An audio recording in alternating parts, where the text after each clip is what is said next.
Max Brantley with the Arkansas Times on Tax Day, Monday, April the 18th. No legislature meetings today at the Capitol, but Governor Asa Hutchinson has been meeting with Democratic legislators, particularly to soothe them about some concerns about the legality of his Medicaid charade, as I call it, his vote against Obamacare to save it plan, by which they'd prohibit spending on Arkansas Works, the Medicaid expansion and the appropriation bill, but he line item veto that item. There have been some legal questions raised about this.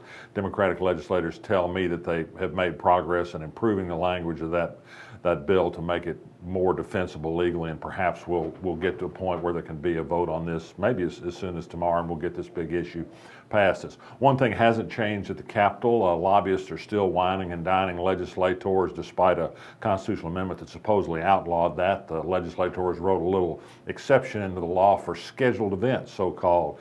One this week will be at the State Chamber of Commerce. They're going to put a big tent out on their grounds and wine and dine the legislators when the legislature meets in these so-called scheduled events. In theory, they're open sessions, so you can just drop on by the Chamber of Commerce and ask for a little sip of wine yourself.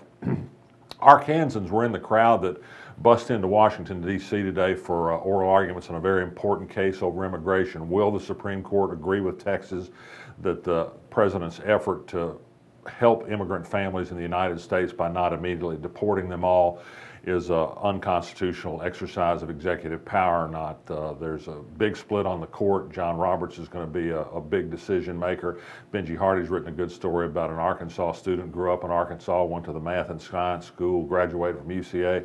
It's never been legal. People like him should be able to get in-state tuition and be treated the same as other Arkansans when they go to college.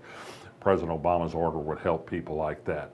Governor Asa Hutchinson said today that there are 3% fewer workers in the executive branch of government since he took office, which is worth a savings of $7 million a year. Good news for the state, he says, if not so much for the people who got laid off.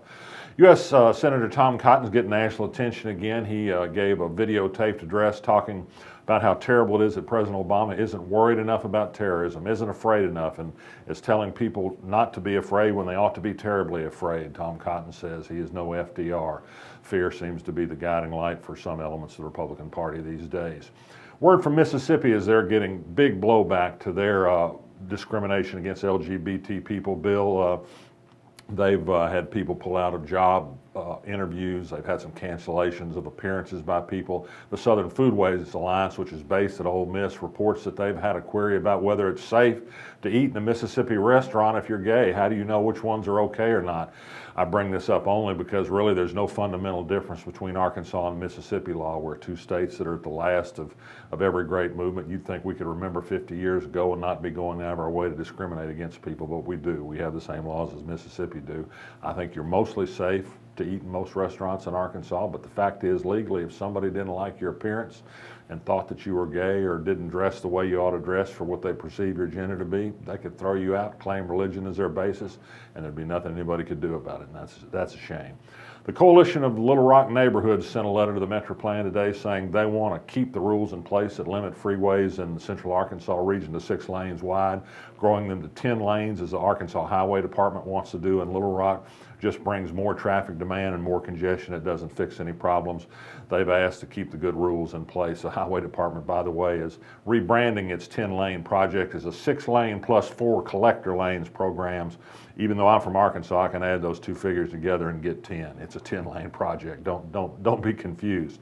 The University of Arkansas hadn't had a great year in football and basketball, but it's a top 20 school. USA Today is out with its list of athletic program spending in the United States. The University of Arkansas ranks 16th in the entire country in the amount of money it raises and spends for sports, almost $115 million a year. We're not yet top 20 in all the sports, but maybe someday if boss man Jeff Long has his way. And finally, there's news from Texas that a number of Republican county committees there voted for resolutions in favor of Texas secession. They want the state Republican convention to put in the platform Texas secession. The thinking is now that probably won't be successful, but we can all dream, can't we? I'm Max Brantley. I'll be back tomorrow. You feel it in your heart, the spirit of Little Rock. We've had that spirit since 1927, helping build our city by producing decades of leaders in the heart of our state.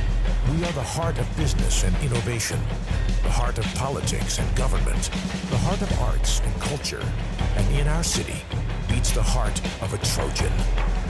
WALR. We are Little Rock's team.